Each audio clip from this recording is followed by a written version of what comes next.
she'll pay everything. That's what my father said without even looking at me. And no one in the room flinched. Not my mother, who had once cried on my shoulder about overdraft fees. Not my younger brother, whose reckless investments I had quietly bailed out more times than I could count. They all just nodded.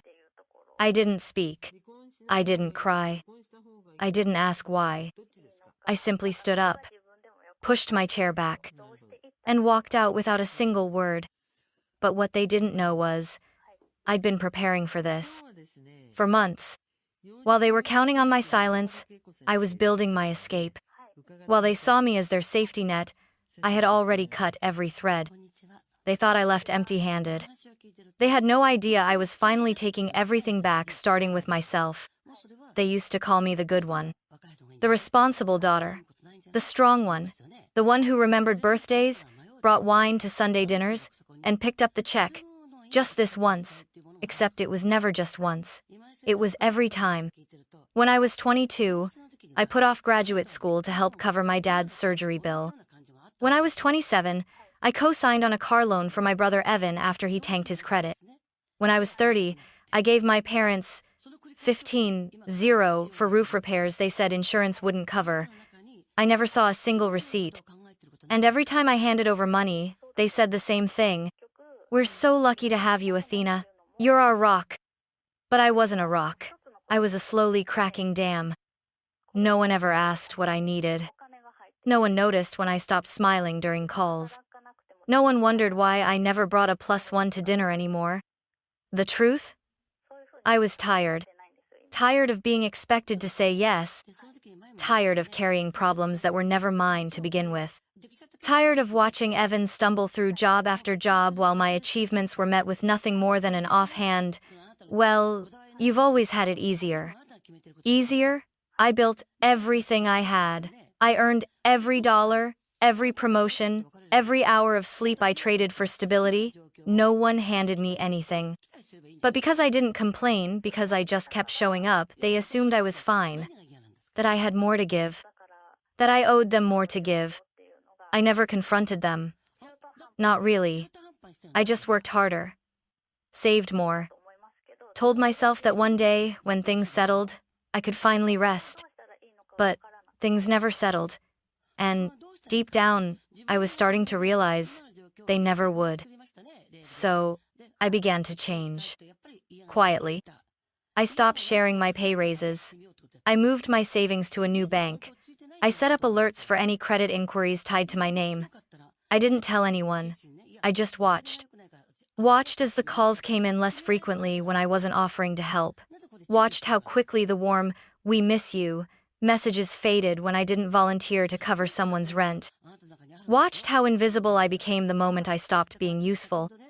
I was no longer the good daughter. I was just the one who'd stopped giving. And in my family, that meant I was a threat. The shift didn't happen all at once. It came in small, almost imperceptible ways, like a picture frame tilting slowly on the wall until one day, you finally notice it's off balance. It started with a strange voicemail from my mother. "Hey, honey, call us when you get a second. We need to, talk about something." No emergency, no context, just something. And something in her voice felt rehearsed, like she was trying to sound casual but couldn't quite pull it off. A few days later, Evan texted me, "Hey, you coming to dinner Sunday? We've got some stuff to run by you." Run by me? They never used that phrase. My family didn't run things by me, they just assumed I'd show up and help. I didn't respond right away. Instead, I did what I always do when I sense things slipping. I dug. I logged into my credit monitoring account. No red flags. I checked the deed to my condo still, solely under my name. Then, I opened my financial binder, the one I kept hidden behind the cleaning supplies under the sink. It was organized, color-coded, precise like me. Bank statements, transfer records, emergency fund breakdowns, a printed spreadsheet titled, "Unreturned Family Contributions." There it was, line after line. 5-0. Evan's tuition shortfall. 12-0. Mom's dental implants. 9, 700. Family emergency, never specified. Total, 80, 1, 650. None of it ever came back. I closed the folder slowly, like shutting a coffin. The following Friday, my dad called. Athena, we're having a family meeting on Sunday after dinner. Just us, nothing serious. We just want to talk through a few things as a family. I stayed silent long enough that he added, we'll keep it short. Family meeting? That had never existed in our household. We weren't the type to sit around and talk. We were the type to shove issues under the rug and pretend they didn't exist. That's when I knew. Whatever this was, it wasn't casual. It wasn't a discussion. It was a setup. And I had a decision to make. Walk in blind like I used to? Or walk in ready? I chose something in between. That Sunday, I showed up with a neutral smile, a blank notebook, and a calm that wasn't real. I sat at the table like a guest in my own family. I listened. I waited. And when my father leaned back in his chair and said without hesitation, Athena can pay for it, I didn't blink. They had finally said it out loud. And I was done pretending not to hear. We sat in the living room like strangers dressed as family. Mom had made roast chicken. Evan drank soda straight from the can. Dad wore his favorite worn flannel, the same one he used to wear when I was little, and still believed he could fix anything. They chatted about meaningless things, traffic, the neighbor's new car, a coupon Evan found for winter tires. The longer it dragged on, the more certain I became. They were stalling. Then it shifted. Dad cleared his throat. Mom folded her hands. Evan leaned back like he was waiting for a presentation. Athena, my father began, like he was reading from a pre-approved script. Your brother's in a difficult situation, a lawsuit, some miscalculations. The details aren't important, but the amount is significant. He didn't meet my eyes. It's 210, 0, Evan said, like it was the weather forecast. I have 30 days before it goes to court. I didn't move.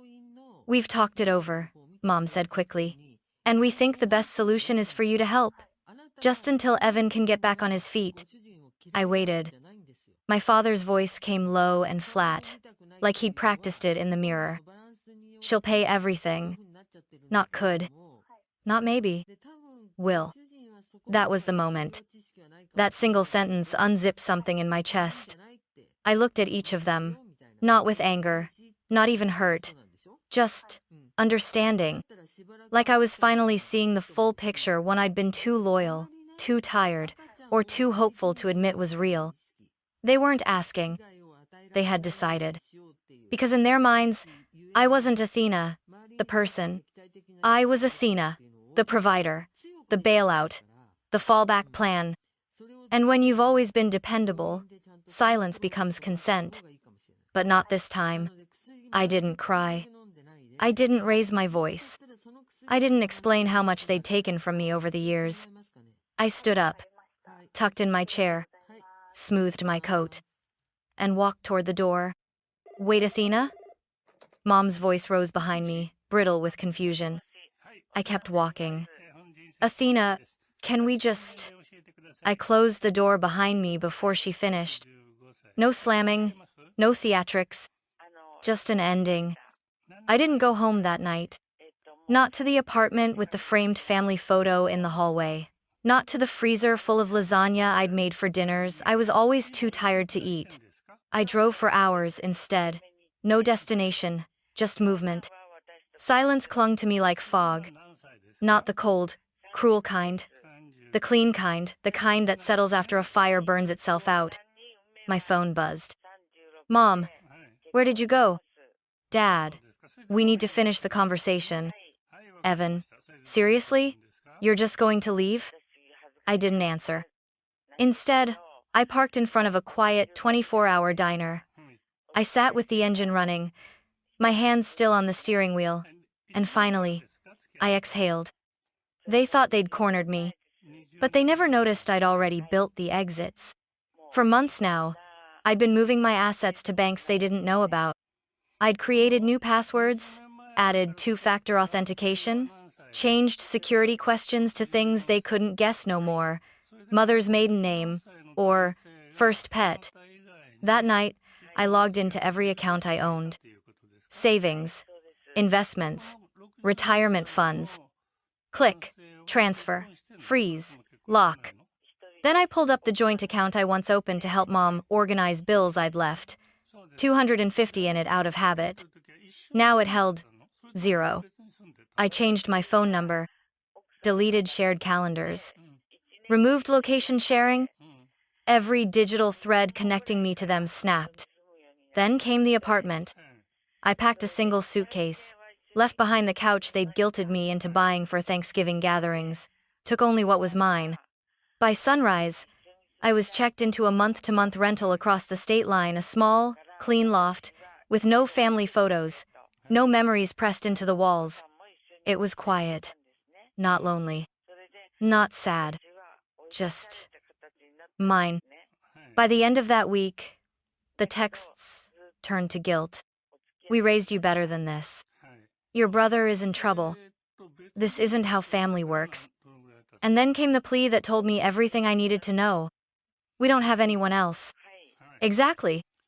They didn't have me anymore either. The number was unfamiliar. I almost didn't pick up.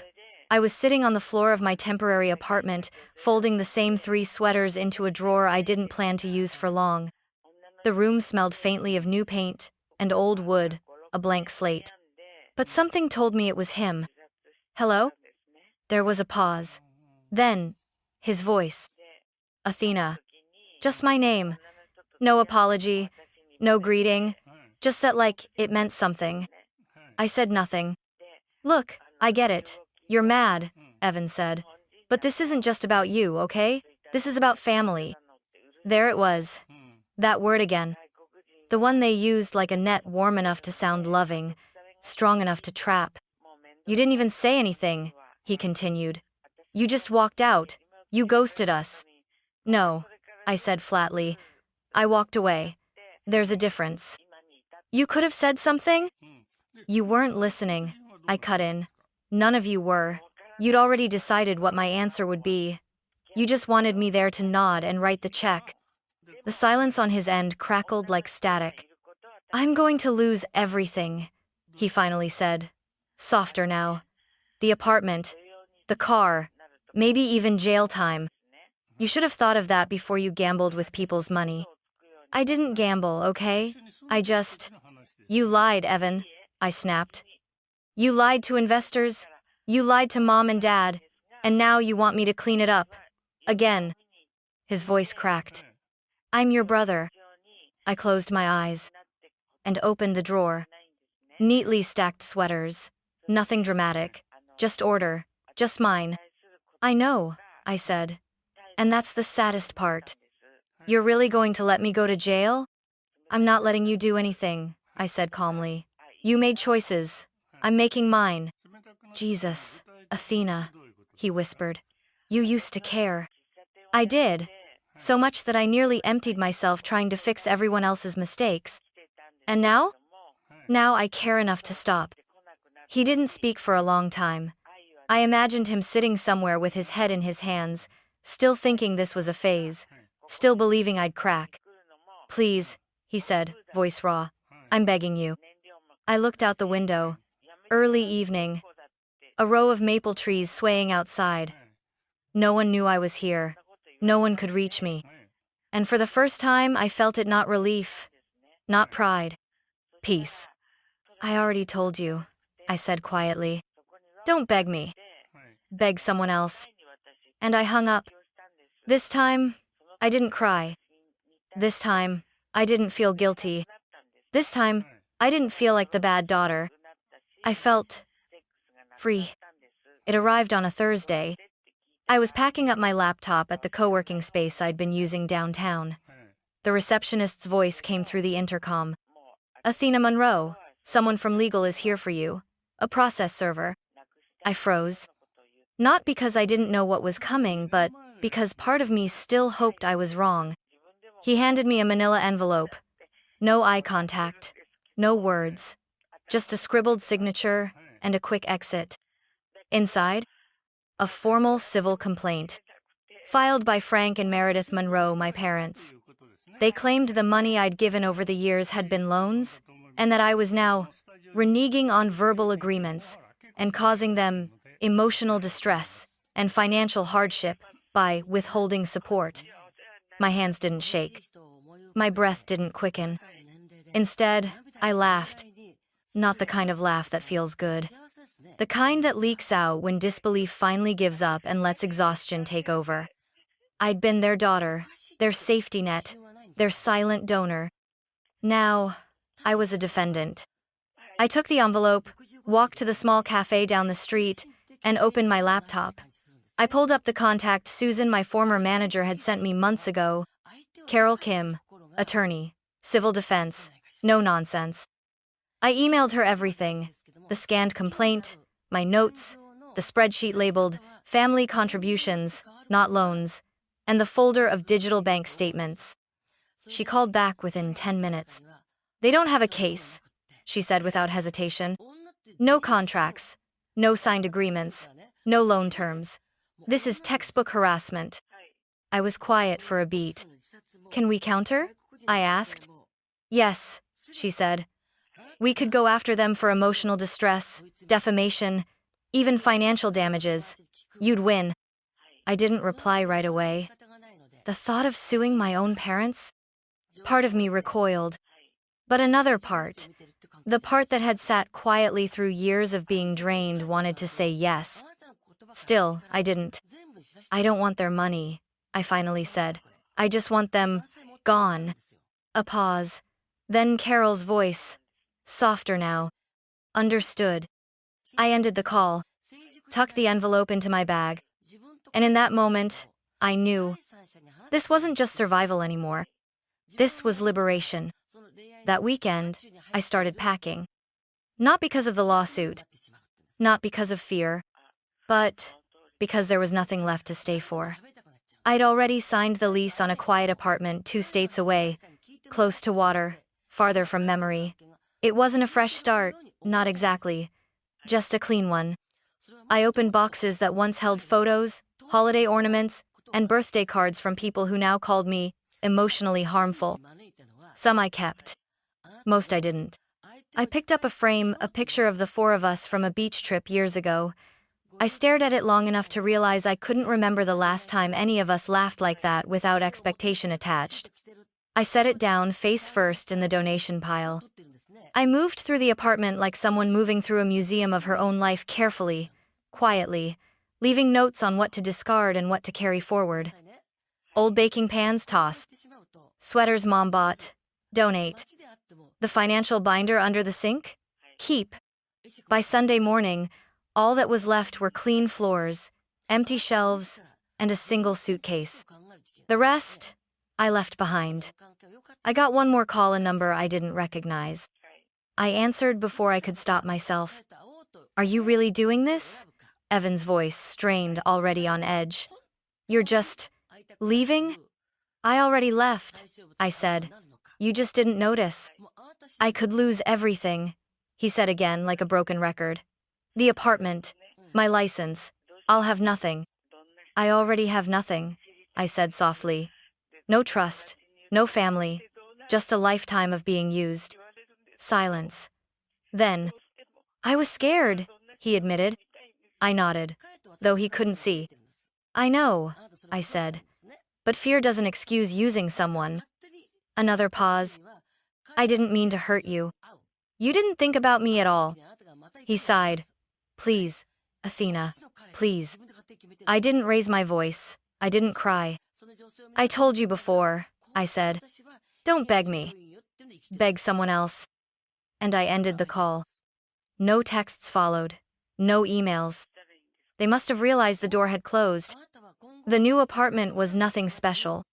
2 bedrooms, a small balcony, faint scent of fresh paint, and the ocean on good days.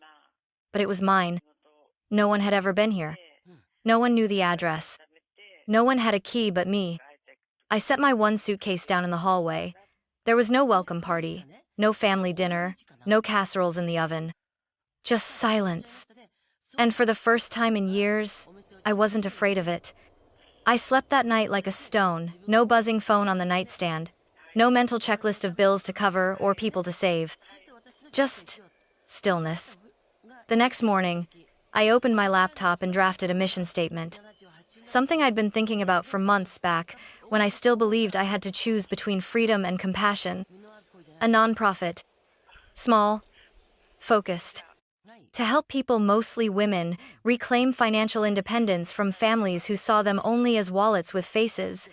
I called it Second Ledger. Because sometimes the real accounting doesn't happen in numbers. It happens in boundaries, in silence, in finally saying, enough. That week, I got one final letter. A handwritten envelope. No return address, but I recognized the handwriting immediately. Athena, I'm sorry. Not just for the money, or the way we planned it, but for never seeing you as more than someone who could fix things. You deserved better. I hope one day you'll forgive us. Mom. I read it twice. Then I folded it neatly and slipped it into a drawer. Not to keep, just not to carry. I didn't write back. Instead, I stepped out onto the balcony, coffee in hand, hair unbrushed, sun on my skin. I wasn't angry anymore. I wasn't broken. I was just done. Done performing. Done apologizing. Done shrinking to fit inside someone else's definition of love. Some people will only love you as long as you're useful. The moment you stop giving, you stop existing to them. And that's okay. Because now, finally, I exist to me.